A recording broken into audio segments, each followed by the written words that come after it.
Theorem 8.10. It states that the line drawn through the midpoint of one side of a triangle parallel to another side bisects the third side. What does it mean exactly?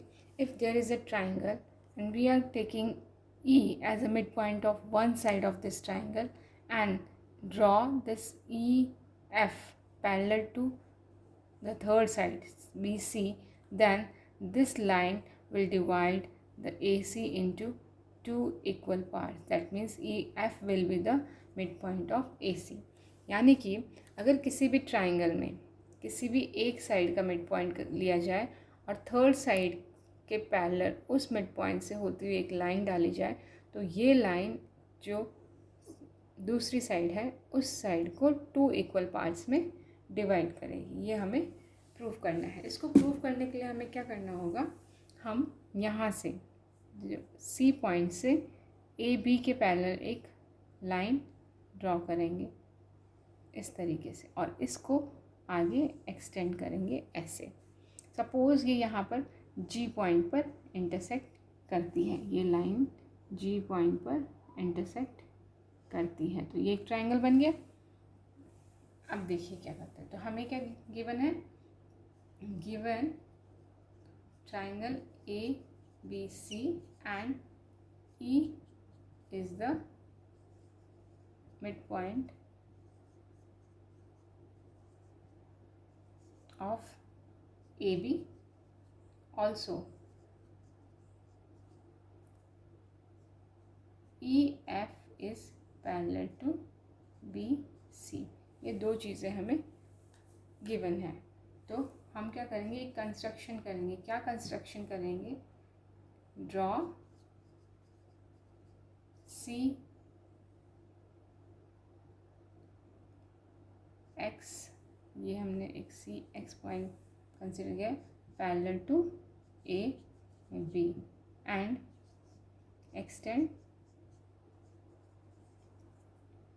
E F to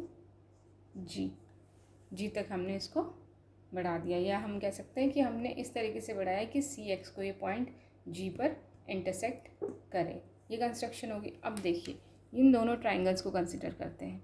ये जो है ये तो opposite angles हैं, vertically opposite angles equal होंगे। हमने सी जी इसके parallel बनाया है, तो जब ये दो लाइंस पैरेलल होंगी तो ये जो एंगल होगा इसको अगर हम 1 कंसिडर करें तो ये एंगल 2 के इक्वल होगा। ठीक है, ये इसके इक्वल होगा। क्यों होगा, क्योंकि ये अल्टरनेट एंगल है। यहाँ पर ई जो है वो मिड पॉइंट है इसका, तो ये दोनों लाइंस क्या होंगी, ये दोनों साइड्स जो होंगी A E is equal to E B. ठीक, अब हमने यहाँ पर ये इसके पैरेलल है और ये जो लाइन है ये हमने इसके पैरेलल ड्रॉ करी है। ये क्या बन गया, एक सी बी ई जी क्या बन गया है, एक पैरेललोग्राम बन गया। जब ये दोनों ये एक पैरेललोग्राम बन गया है तो ये अपोजिट साइड्स क्या होंगी, इक्वल होगी। यानी कि ये जो साइड है ये इसके इक्वल है, ये साइड इसके इक्वल है। फाइनली सी जी जो है ए ई के इक्वल हो गया।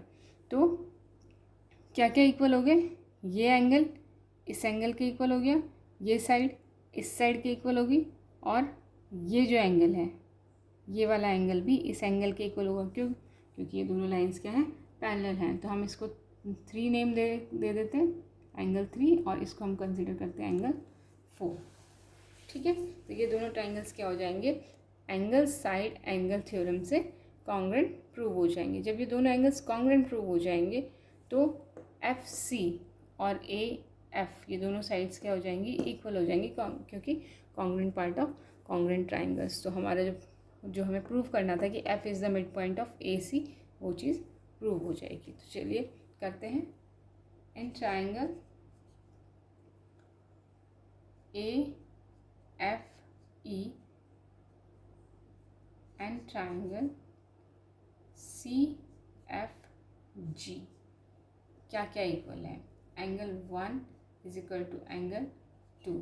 यहाँ पे हम रीज़न देंगे अल्टरनेट एंगल।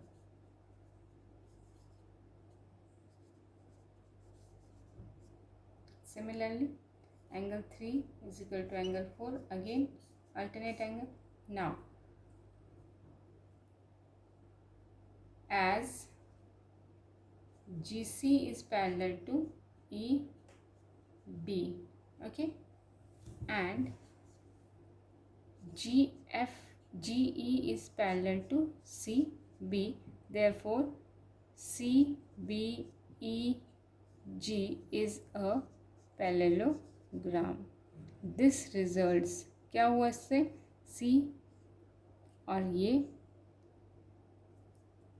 EB ये दोनों इक्वल हो गए. Now AE is equal to EB is equal to GC. This implies, इससे क्या हमें रिजल्ट मिलता है कि GC is equal to EA. Okay, तो ये दोनों साइड्स इक्वल हो गए. Hence therefore triangle AFE is congruent to triangle CFG. This results F. अच्छा, यहाँ पे हम रूल ज़रूर मेंशन करें. ये दोनों कॉन्ग्रुएंट हो गए, क्यों? By angle side angle theorem और रूल.